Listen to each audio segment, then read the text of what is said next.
له تاسو پرس څخه مهمو خبرونو ته ښه راغلاست. په پیل کې د خبرونو سرټکي. په غور کې د نامعلومه بې پیلوټه الوتکو ګزمې. ځایي خلک وایي 2 ورځې کېږي چې بې پیلوټه الوتکې ګزمې کوي. طالبانو لخوا د سمندري ځواکونو د جوړولو تابعیاوې. په خواله رسنیو کې یوه ویډیو خپره شوې چې د طالبانو سمندري تمرینات په ګوته کوي. دا د افغان ستوري د خراسان ستوري لکه شیها پورې په هر ملحد. او په لبنان کې د حزب الله مشر حسن الله وژل کېدل. د اسرائیل پوځ وایي حزب الله نور په نړۍ کې ویره نشي خپرولی. اوس هم بشپړ خبرونه زمینه اکبري. ځایي خلک طرز پرسته وایي چې له 2 ورځو راهیسې په غور ولایت کې بې پیلوټه الوتکې ګزمې کوي. د ځایي خلکو په وینا دغه ښار کې بې پیلوټه الوتکې بېګا شپه هم تر ناوخته پورې د فیروزکوه په ښار کې ګزمې کولې.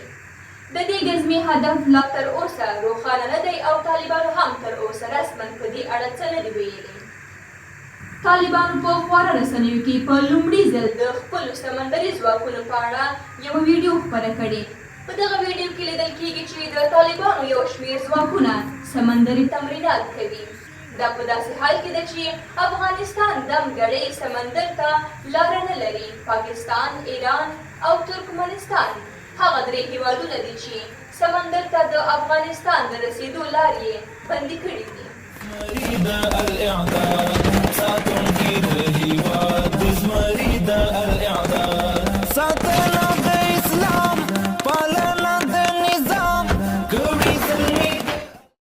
او بهرنی خبر همدا چې د اسرائیل حکومت اعلان وکړ چې د حزب الله مشر حسن نصر الله وژل شوی دی.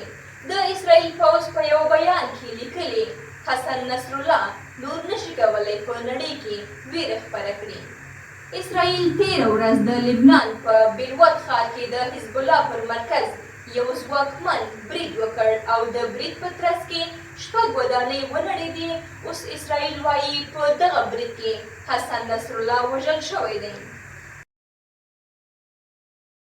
په ننني خبرونو کې مو له پاملرنې مننه کوم. تر بیا ښه وخت.